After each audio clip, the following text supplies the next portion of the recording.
Bienvenido a tu programa Resuelve, educación integral para la vida cotidiana, donde siempre vemos soluciones diferentes a problemas reales.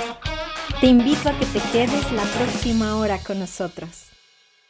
¿Qué tal? Bienvenido a tu programa Resuelve. Y yo soy Luisa Isabel Vélez aquí en este micrófono dándote la bienvenida el día de hoy y tratando de compartir una vez más la información que tenemos preparada para que tú inicies tu crecimiento personal, lo continúes o resuelvas aquellos asuntos que todavía no has podido por una o por otra causa resolver. Padre Octavio Valderas, tengo aquí de invitado. ¿Qué tal? Bienvenido, bueno. Octavio, muchísimas gracias. Gracias a los radioescuchas. Entonces, bienvenidos. El tema que vamos a tener el día de hoy es ¿qué escoges? ¿Alegría o tristeza? ¿Y qué les parece? Que bueno, yo sé que les encanta la participación de Octavio. Entonces, me gustaría, Octavio, hacerte una pregunta que creo que es crucial y nos permitirá de alguna manera dar arranque a esta hora que vamos a estar compartiendo. Es ¿qué estoy escogiendo? Si la alegría o la tristeza. ¿Por qué se apaga la capacidad de la alegría? O sea, yo veo que, por ejemplo, la gente en la calle que anda con una sonrisa o que se ve alegre, uno voltea y dice, ¿qué le pasa? Está loca. ¿Sí? Sí, claro. Entonces, ¿qué pasa? ¿Por qué se nos está apagando la capacidad de sentir alegría? Yo diría dos cosas así para iniciar. La primera es que la alegría es el efecto de que uno perciba que está en posesión de un bien o de muchos bienes. Si yo no percibo eso, yo no me alegro. E incluso si me equivoco y creo tener algo que no tengo, me alegro de todas formas. Por lo tanto, la alegría es el efecto inmediato de mi percepción o evaluación de que yo estoy en posesión de algo muy valioso. Y la vida, nuestros papás, etcétera, son cosas muy valiosas, pero van acompañadas también de pérdidas. Y ese es lo opuesto a la alegría, la tristeza. La tristeza. Así es. Y además, pero yo creo que cuando una persona tiene alegría y luego la pierde, me parece que el segundo factor es la desilusión. Nosotros, al tener algo valioso, nos ilusionamos, es decir, creemos que así será siempre. Y cuando eso se pierde, entonces la persona se frustra y si no sabe qué hacer con eso, entonces pierde la alegría y su actitud cambia, vamos a decir así. Ok, entonces, a ver, porque de alguna manera quiero que nos vayamos encaminando un poquito a hablar, porque es un tema que por todos lados se oye, el problema del cáncer, ¿no? Ajá. Entonces, sin embargo, primero sí me gustaría mucho como que nos quedara clara qué es la alegría y por qué se está perdiendo esta capacidad, porque como lo comentábamos fuera del aire, pues es muy importante ser alegres porque vamos a provocar muchos cambios físicos en así nuestro es. cuerpo con la alegría. Entonces tú, uno de los primeros planteamientos que nos estás haciendo es que la alegría depende mucho de la percepción. Así es. Entonces, ¿qué te parece? O bueno, creo que sería conveniente ahondar un poquito en este aspecto porque muchas veces nosotros creemos primero que sabemos percibir, es decir, que sabemos darnos cuenta de las cosas. Eso sería por un lado, ¿no? Ajá. Y por otro lado parece ser que desde chiquitos nos han instalado como desde bebecitos un filtro que hace que percibas ciertas cosas y otras no las percibas. Y un comportamiento determinado, ¿no? O sea, porque los niños por naturaleza, que ya lo hemos visto en otros programas, la alegría es una emoción básica, o sea, no nos la enseñan.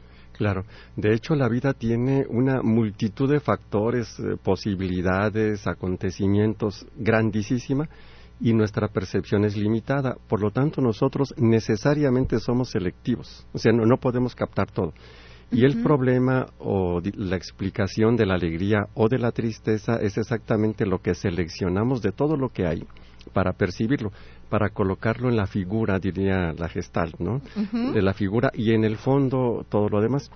Ya se sabe, y esto ya también ha sido motivo de investigaciones de campo científicas, que las personas alegres seleccionan de todo lo que hay unas cosas diferentes a las que seleccionan las personas tristes y deprimidas, ¿no? Y parecería que en la medida en la que una persona va creciendo psicológicamente y espiritualmente, se va siendo más consciente de cómo escoge qué percibir, ¿no?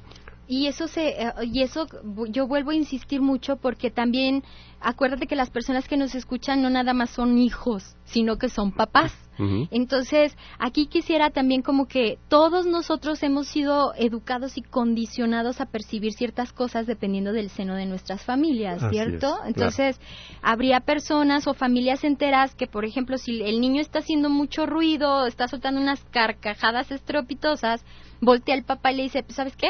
No te rías tan fuerte, o no andes brincando por todos lados, y eso de alguna manera ya nos estaría condicionando para reprimir nuestra alegría, ¿es eso correcto? Claro, esto significa que, por ejemplo, junto o pegado a un evento alegre está un regaño. Y en ese sentido encontramos personas que cuando están contentas se ponen ansiosas, curiosamente, en lugar de estar contentas. Y la razón más probable es precisamente porque hay esta asociación. Es decir, no está bien o no es correcto que yo esté contento, no es correcto que yo esté alegre, me van a regañar, me va a venir un regaño cada vez que yo esté contento. Entonces por eso es, por ejemplo, que Wilhelm Reich, cuando estuvo hablando de las corazas musculares, te recordarás que él decía, o bueno, dentro de todos los estudios que se hicieron, se hablaba mucho de que el organismo entonces confunde la alegría con algo así como una ansiedad y por lo tanto un peligro y lo tengo que reprimir. Claro. ¿Es por eso? ¿Porque me estuvieron regañe y regañe? Claro, nuestro sistema nervioso, nuestros músculos necesitan coordinar todo lo que les llega. Entonces, por ejemplo, si al sistema nervioso o al cuerpo le llegan dos mensajes contrarios, el cuerpo tiene que hacer piruetas o lo que sea, el sistema nervioso, pero va a tener que coordinar o concordar las dos cosas. Entonces las pone juntas. Y ya sabemos que eso es bastante perjudicial para la salud. Es perjudicial en términos emocionales porque la persona nunca podrá vivir una emoción plenamente, la va a vivir siempre contaminada.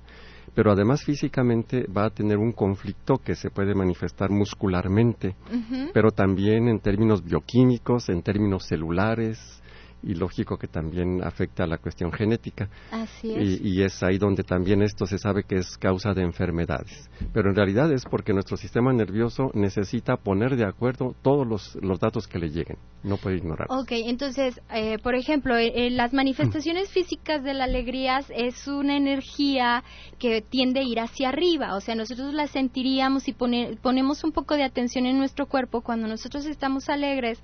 Es una energía que se puede iniciar en el abdomen o en el corazón y que explota hacia arriba. Así es. ¿Sí? Se consideraría que la alegría es una emoción que físicamente expande, es decir, suelta el cuerpo. E igualmente se sabe que una persona alegre funciona mejor mentalmente, funciona mejor emocionalmente, se relaciona mejor, es más generosa, físicamente se mueve mejor. Al grado que las investigaciones científicas sobre felicidad y alegría lo dicen. Hay una tesis doctoral en la llamada psicología positiva, en la que quien hizo la tesis doctoral logró mostrar genialmente o demostrar para qué servía la alegría. Y, claro, en términos funcionales, dedujo que la alegría sirve para funcionar mejor, curiosamente. O sea, bueno, sí, curiosamente nos permite entonces funcionar mejor, porque estamos hablando, acabas de mencionar que es una energía que expande. Entonces, cuando nosotros sentimos alegría, y por eso que tú estás diciendo que a veces es necesario como reprimirla porque me van a regañar, entonces también socialmente hemos aprendido a manifestar nuestra alegría solamente en determinados contextos y con determinadas personas. Y cuando yo estaba tratando de enfocar el tema como quería que lo abordáramos el día de hoy, les comento que cuando a mí me dan la noticia de que va a salir este programa de Resuelve al Aire, pues ya se imaginarán, estamos hablando de la alegría, pues yo quería casi brincar a tocar el cielo con una mano y bajarme con ella, con una estrella en ella, ¿no? Entonces, cuando me dan la noticia, pues estaba conmigo Sandra Juárez, que ustedes la conocen muy bien, y no somos amigas, pero nos hemos conocido aquí en la estación, y volteé y le dije, déjame darte un abrazo, porque no sé qué hacer con tanta alegría. La alegría tiene que demostrarse, y bueno, mientras ustedes empiezan a contactar con la alegría, ¿qué les parece si vamos a un corte que es breve?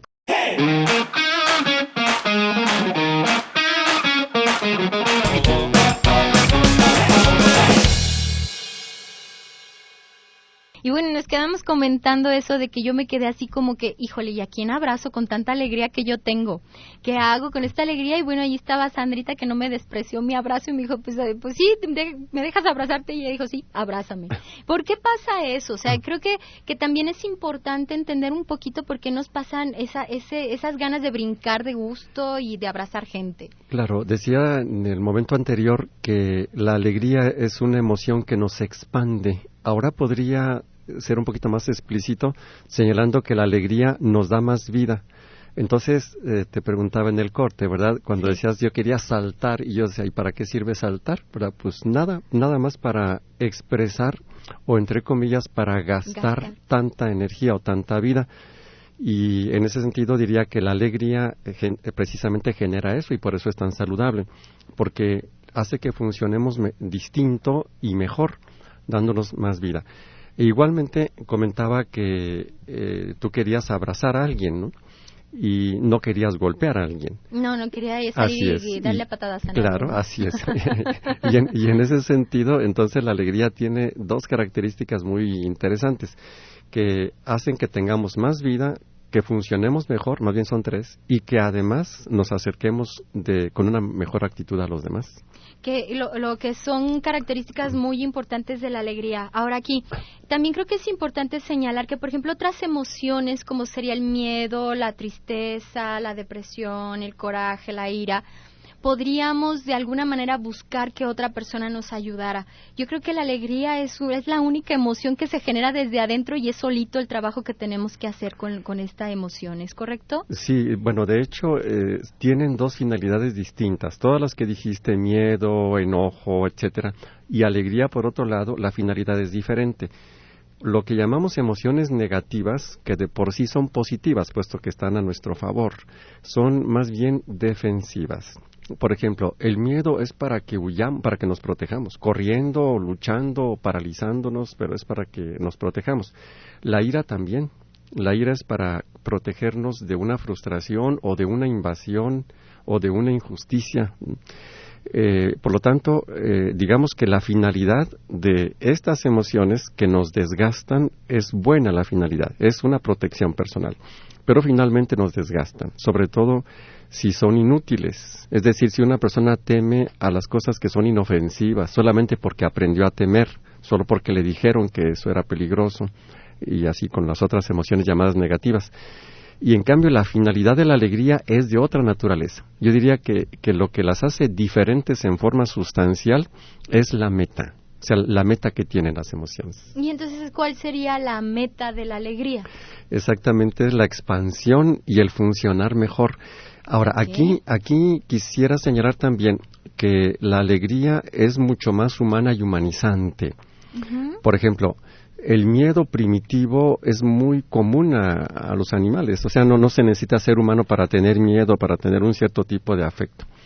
Pero para alegrarte de cosas trascendentes, por ejemplo, para alegrarte de valores profundos, eso solamente el ser humano lo puede hacer.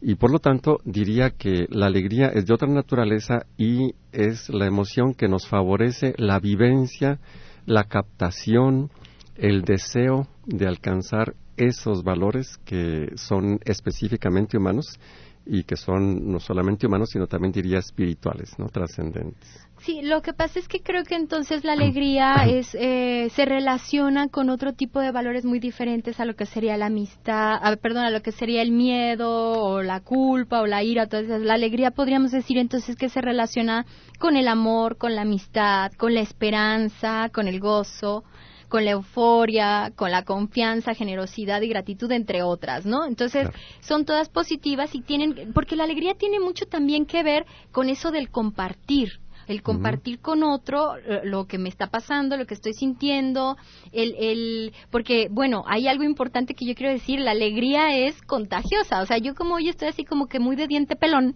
y me estoy sonriendo y riendo mucho, pues Octavio también.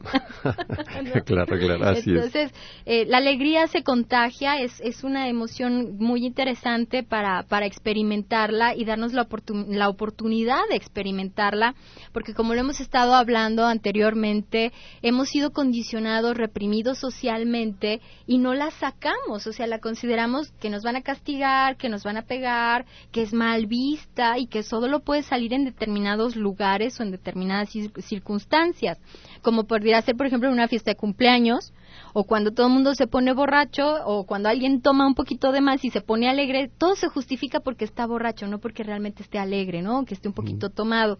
Entonces, ese es así como que una de las partes importantes que deberíamos de tomar en cuenta cuando estemos tratando de sacar adelante la alegría.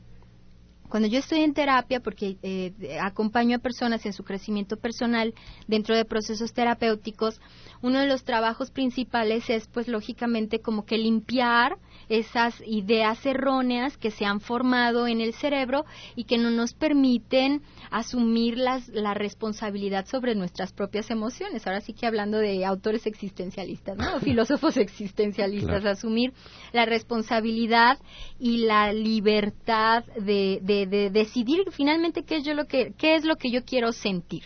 ¿Qué tiene que ver la alegría, pues, con todo esto de sanar las células y prevenir el cáncer? Sin embargo, así, viendo la relación que existen, ya sabemos que todo lo que pasa en nuestra mente influye en el cuerpo, aunque sea en forma microscópica.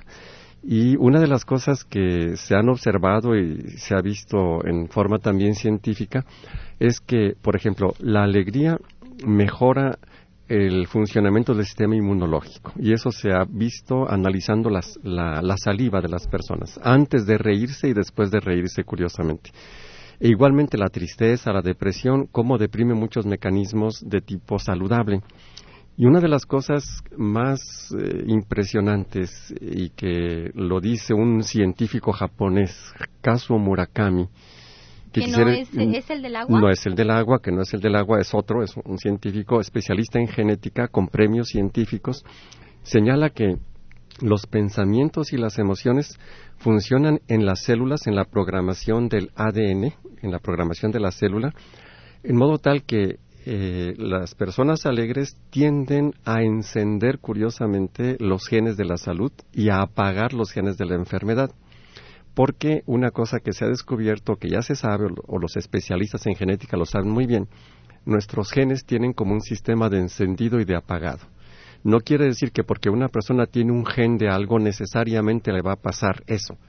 Por eso muchas personas tienen genes de enfermedad y nunca la desarrollan. O sea, ¿todos tenemos todas las enfermedades en nuestro cuerpo? No me atrevería a decir eso. La herencia cuenta mucho y por lo tanto, si alguien tuvo, por ejemplo, padres diabéticos, pues es muy probable que lleve la predisposición a la diabetes. Pero hay personas que tienen los dos papás diabéticos y nunca desarrollan la diabetes. Lo más probable es que tengan el gen, pero lo más probable también es que el gen permanezca toda la vida en apagado. Y parece que lo que determina que los genes se enciendan o se apaguen tiene que ver mucho con los pensamientos y con las emociones. Aquí, por ejemplo, el mismo Murakami, digo solamente una cosita así rápida, sí. Dice, yo ya me convencí que todo en la vida tiene el lado positivo y el lado negativo. No hay ninguna cosa que sea solo positiva o solo negativa. Así es de que yo me encuentro con la libertad de elegir cuál de los dos lados voy a ver. Y claro. Entonces dice, yo voy a elegir ver el lado positivo sin ser ingenuo, sin negar el otro. Pero yo me voy a basar en el lado positivo. O sea, inclinarme, y volvemos al inicio de lo que estamos hablando ahorita, ¿no? Ajá. O sea, esa parte de que como me han enseñado a ver ciertas cosas, claro. Entonces, desafortunadamente todos los humanos tenemos un sesgo hacia lo negativo, no hacia lo positivo. Claro, y en ese sentido se dice que la salud es un modo de ser prácticamente, y que cuando uno se enferma, prácticamente las enfermedades nos están invitando a cambiar el modo de ser y de pensar. En ese sentido, por ejemplo, si nos enseñaron a ver lo negativo de las cosas, a no tener derecho, por ejemplo, de estar felices o contentos, tendremos el grande reto de modificar esas creencias y hacer que nuestro cerebro tenga otra estructura, otro modelo, vamos a decir así, en modo tal que cambiando nuestra percepción también cambie nuestro estado emocional. La lógica es que también cambie nuestro cuerpo, y la lógica es que también cambie nuestro cuerpo desde las células. Las células son realmente impresionantes. son microscópicas, pero tienen una sabiduría grandísima. Se van adecuando a lo que vas pensando, a lo que vas sintiendo y a lo que vas repitiendo. Claro, les parecería extraño a las personas que las células que son microscópicas, porque nosotros tenemos 1.000.000 de millones de células por cada kilo de peso. Imagínate la pequeñez de cada célula. Pues saber que las células tienen las funciones de todo ser viviente. Piensan, entre comillas, aprenden, respiran, digieren. Se adaptan, se comunican entre sí, se trasladan. Y eso guiado por una inteligencia en su núcleo que está repetida en todas las células. O sea, billones de veces lo tenemos en nuestro cuerpo. Y es ahí donde empieza prácticamente la salud y la enfermedad. Ajá. Y perdón, pero fíjate qué interesante porque, bueno, ahorita se me viene a la cabeza, de acuerdo a lo que tú estás hablando, que a veces quisiéramos, cuando oímos esta información, como que se operara mágicamente un cambio, ¿no? Entonces, es como darse cuenta de que son millones de células que hemos estado impregnando por millones de segundos con un pensamiento negativo. Así es. O con un pensamiento no muy favorable a mi persona, no muy favorable a mis células, y que falta que lo detecte. O sea, porque a lo mejor estamos tan acostumbrados a pensar de una determinada manera que pensamos que es la manera normal de pensar, valga la redundancia, ¿no? Claro. Entonces, cuando queremos hacer esa modificación, que no sucede de un día para otro, ni de un instante para otro, porque hemos ¿cómo te diré?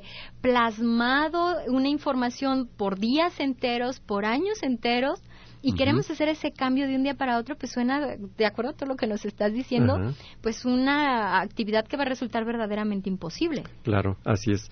Ante la información apabullante, en efecto, naturalmente que nos admiramos, la reverenciamos, realmente le agradecemos a Dios por tanta sabiduría que puso en nuestro cuerpo, y nuestro reto es aprender con sencillez qué es lo que va a favorecer que toda esa inteligencia funcione de la mejor manera posible, que es lo que llamamos salud.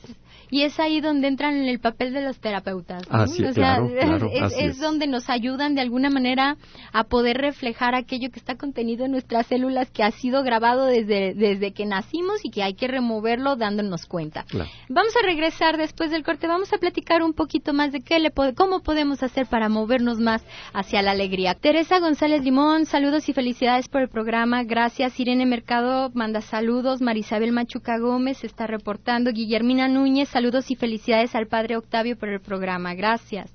Carmen Baeza Pantoja, saludos y felicidades por el programa. María Velasco Tatay, Miguel Ángel Castro, que tiene 13 años. Tienes 13 años, mi amor, Miguel Ángel, quiere terapia. Miguel Ángel Castro de 13 años. Ay, precioso, 13 años, bien. José de Jesús Castro, de 11 años, también quiere terapia. Adela Gomar Modesto, saludos y felicidades por el programa.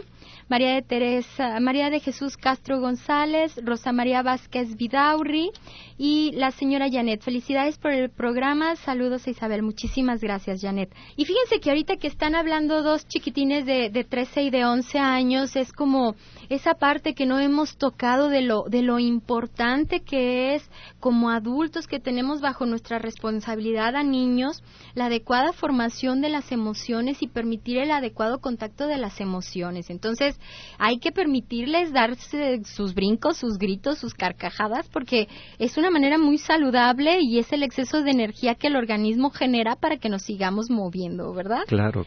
Entonces, pues qué bueno que nos están llamando, y entonces a los papás ahora sí que un jaloncito de orejas cada que repriman a sus niños, porque es importante, les repito, el poder contactar con las emociones y el poder conocerlas desde que somos pequeñitos. Nosotros a lo mejor ya somos un poquito más adultos y nos va a costar un poco de trabajo lograr ese nuevo contacto. Es como rehacer nuestra historia personal, rehacer nuestra historia corporal hacia una dirección mucho más específica, que es vivir más felices, vivir más plenos, vivir más en paz. Entonces, a lo mejor ustedes se estarán preguntando, ay, si todo esto se oye muy bonito como todo lo que se platica, ¿no? O sea, vamos a estar platicando y esto se oye muy bien, pero ¿cómo le hago? Eso me lo platican siempre, o sea, cuando estoy en terapia y yo también cuando estoy en mi proceso terapéutico, siempre digo, ¿y cómo le hago? Yo creo que esa es la frase célebre de todos nosotros. ¿Cómo le hacemos? Entonces, yo les traigo aquí una propuesta. Ahorita Octavio nos dará también algunas sugerencias que podamos hacer para empezar a contactar con la alegría. Pero imagínense que ustedes son como que jardineros. Entonces, una de las cosas que vamos a empezar a hacer el día de hoy es a cultivar la planta de la alegría. ¿Qué es lo que vamos a tener que hacer? Vamos a tener que sacar unos sobrecitos que podamos empezar a sembrar. ¿Qué va a haber dentro de esos sobrecitos? Primero, observación. Es decir, debo de empezar a observar un poco más aquello que está a mi alrededor. Es decir, atención plena, ponerme a observar. Además, tener curiosidad, esa va a ser la segunda semillita que vamos a poner. Volvernos más curiosos como los niños, tener la capacidad de voltear y ver. A lo mejor nosotros siempre hemos visto la misma computadora enfrente de nosotros o la misma televisión enfrente de nosotros. ¿Qué te parece? O el mismo radio enfrente de nosotros. Entonces, ¿qué te parece que te pones de pie y observas con curiosidad aquel aparato? A lo mejor lo has tenido durante muchísimo tiempo en tu posesión y nunca te has dado cuenta que tiene un botón en yo no sé dónde que no sabes para qué sirve. Y eso es por falta de observación y por falta de curiosidad. Debes de tener entonces también interés. Hay que poner interés en todo aquello que nosotros estemos queriendo realizar. Y por último, sembrar una semillita extra que sería la de creatividad. Aunque digamos que esta la podemos dejar un poquito en stand-by. ¿Por qué? Porque primero tenemos que saber, tenemos que observar, tenemos que tener interés, tenemos que tener curiosidad, y una vez que tengamos la información seguramente podemos crear cosas nuevas, pero tener creatividad.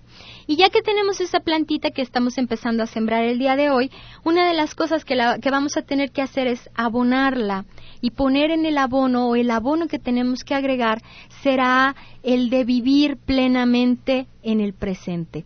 Si tú te fijas, todos los programas que yo te estoy dejando tareas, de alguna manera lo que están buscando es que tú te ancles más en el presente, que te ancles más en el aquí y en el ahora, que te dejes de cosas pasadas que no puedes cambiar, que no puedes remediar, sino que te quedes aquí en el presente y tampoco te vayas al futuro con cosas que no han sucedido. Fíjate que el otro día yo tenía una persona en terapia y ella me decía que tiene 2 propuestas interesantes de trabajo y no hallaba por cuál decidirse, estaba sumamente angustiada, decía, bueno, tomo esta y si tomo la otra y si resulta que la otra es mejor que esta. Sin embargo, ni siquiera tenía las propuestas. O sea, eso es lo más divertido de todo, que no tenía ni siquiera las propuestas y ya estaba preocupada por un futuro que todavía no llegaba. Entonces, cuando nosotros estamos dejando aquí las tareas en el programa, ese es su objetivo final, que tú te des cuenta de todos los pensamientos parásitos que traes para que los empieces a eliminar, que tú te des cuenta de que habitas un cuerpo y que ese cuerpo finalmente se vuelve la puerta a todo el mundo exterior, y que cuando yo percibo erróneamente, muy seguramente me estoy contaminando con cosas muy negativas.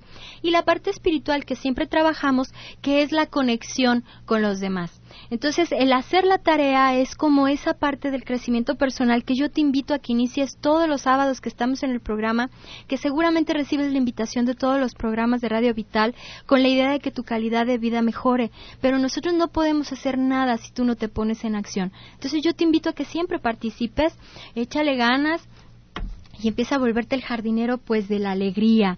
Y por último lo vamos a estar regando con esa visión positiva de la que nos estaba hablando Octavio. ¿Qué te parece, Octavio, eso de volverse jardinero? No, me parece muy bien, claro, es una buena metáfora, claro. Y esperemos que lo hagan. Carmen Arismendi, felicidades por el programa, muy interesante. María de Jesús Díaz Chavarín, felicidades por el programa y saludos.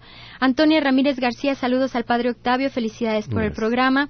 Marilena González Ramírez, saludos, está interesante el programa y felicidades porque ya tienes tu propio programa. Pues muchísimas gracias, Marilena, pues sí, ya tenemos aquí nuestro propio programa para compartir con la gente pues toda la curiosidad y todo lo que queremos hacer. Entonces, estábamos en eso de ser el jardinero. Te invito a que te pongas los guantes y te pongas en acción. Ahora, Octavio, platícanos porque todavía nos queda un poquitito de tiempo antes de que esto se termine. Señalaba inicialmente la maravilla que son nuestras células, la sabiduría que contienen y, como siempre lo he hecho en este tipo de conferencias, las repercusiones en el ámbito emocional, mental y espiritual. Es algo así como si Dios nos hubiera puesto en nuestro cuerpo un libro, o no sé cómo decir, algo impresionantemente sabio, que nosotros tenemos que aprender a leer, a entender y a poder traducir en términos mentales y emocionales. Y una de las cosas que yo creo que es más importante desde esa perspectiva es la enfermedad, porque a veces son enfermedades realmente muy penosas y graves como es el cáncer, y entender qué es lo que lo genera, no solo desde el punto de vista físico, sino también desde el punto de vista mental, emocional y espiritual, porque ya sabemos que hay una congruencia en nuestro ser humano. Y yo creo que cuando una persona va conociendo cómo está hecho también en este nivel celular, a mí me parece que el solo conocimiento ya es sanador, es como un primer pasito, porque generalmente ese conocimiento nos modifica nuestro mismo cuerpo a nivel celular, pero sobre todo modifica nuestra mente. Eso sería. Ahora, una de las cosas que las has mencionado aquí, la dificultad de cambiar. Sí. Cambiar los patrones mentales, etcétera. De veras sí es difícil, aunque sí es posible. Al grado, la dificultad es tal que en algunas personas, algunos científicos, algunos psicólogos consideran que no es posible cambiar. Simplemente mejorar como uno, pero que ya uno está hecho de una cierta manera. Que bueno, se vale discrepar, ¿no? Claro. Porque Tanto yo es no así, estoy de acuerdo. Claro, no, tanto es así que son otras instancias las que nos han hecho descubrir esto, que son los místicos, por ejemplo, los sabios, pero ya también la psicología misma, por ejemplo, la tercera fuerza de la psicología, la humanista, o la psicología positiva, de la que de alguna forma habíamos, creo, ya mencionado algo, sí. Nos dicen, nos muestran, nos demuestran que sí es posible el cambio, aunque es un poquito difícil, incluso también requiere un poquito de tiempo, ¿no? Y esfuerzo, bueno, porque claro. Los cambios no se dan solos, o sea, esas partes son como que de los mitos de los terapeutas, ¿no? Yo voy con un terapeuta y no me sirve para nada, bueno, ¿qué es lo que tú estás haciendo? Claro, así es. Sí, el responsable último es el paciente. Sí, vamos a decir así. Sí, porque de alguna manera, fíjate que qué bueno que dices eso, sí es difícil el cambio. Es muy difícil cambiar, yo le repito, porque a veces que nosotros decimos, no, pues es que yo solo puedo y yo no necesito ayuda y así estoy bien y así estoy a gusto, pero no es verdad, o sea, realmente necesitamos ayuda de las demás personas y alguien que me refleje lo que yo estoy haciendo de alguna manera que a lo mejor yo pienso que está bien porque lo he hecho toda mi vida. Y luego es el yo soy así y por lo tanto no quiero cambiar, ¿no? O sea, claro. Y es como esa derrota que nos autoimponemos, parte a lo mejor también porque ha sido pues aprendido o porque de alguna manera así ha sucedido, no lo sé, y le echamos la culpa al otro. Claro. O sea, todo sucede por culpa de otro. Así es. Y también por otro lado, por ejemplo, se ha visto que las personas que padecen cáncer ordinariamente tienen un patrón mental, como un modo de pensar y un modo de actuar. Okay. Pero lo que sí quiero señalar es que personas, terapeutas que han tratado por años a personas con enfermedad de cáncer han notado, han tipificado un cierto modo de afrontar la vida. Claro que puedo decir alguna cosita. Ordinariamente, una chiquita, así como para que nos pique la algunas así. Por ejemplo, el creerse superhombre o supermujer, aguantar todo, aguantar lo que sea. No poder reconocer la propia vulnerabilidad, poder poner límites y cosas semejantes. Fíjate que esto tiene mucho que ver con lo que hablamos el programa pasado, porque hablábamos de máscaras. Ajá. Y una de esas máscaras es precisamente esa, o sea, claro. la de una, vamos a decir, resistencia a todo. ¿no? Claro. Entonces, claro. ¿eso podría ser un detonador? Así es. Y tratando de hacer hipótesis, se considera que es algo así como si ese intento de ser supermujer o superhombre está destruyendo a la persona y algunas células se rebelaran contra ese modo de ser. Y entonces empiezan su propio programa. Ese es el problema del cáncer. Por eso como que se forman de otra manera, ¿verdad? Se forman de otra manera, actúan de otra manera. Haz de cuenta que las células de cáncer cambian su programación interna, cambian su ADN, entre comillas. Y entonces se salen del programa de todo el organismo, de todo el cuerpo, porque todas las células saben dónde están y qué hacer, porque todas tienen el mismo programa genético y saben qué genes hay que mantener en encendido o en activo. Cada célula más o menos tiene en activo un 5% de los genes. El 95% lo tiene ahí dormido. Okay, entonces cada célula sabe cuál tiene que tener en encendido. Las células de cáncer tienen otra programación y actúan por su cuenta, por ejemplo. ¿Sí? Se vuelven como que independientes porque son las rebeldes del organismo, entonces, ¿cierto? Claro. Y entonces eso es lo que nos está enfermando. También. Que bueno, es el comportamiento afuera, el de la vida, de ese, ¿cómo podríamos decirlo? Bueno, si te haces el fuerte, pues para que veas que yo también soy fuerte como célula y también hago lo que me da mi gana. Claro. Podría ser una interpretación simple.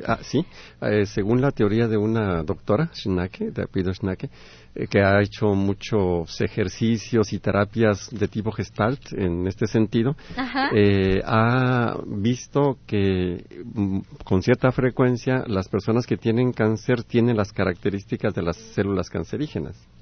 Entonces, ese es otro aspecto importante que vamos a que es muy interesante. Pues muchísimas gracias, Octavio. Muchísimas gracias por su atención, por estar aquí presentes. Te invito a ser un sembrador de paz. Recuerda que la violencia del mundo disminuirá en la medida que tú aumentes tu felicidad. Cuídate mucho. Yo soy Luisa Isabel Vélez. Hasta la próxima.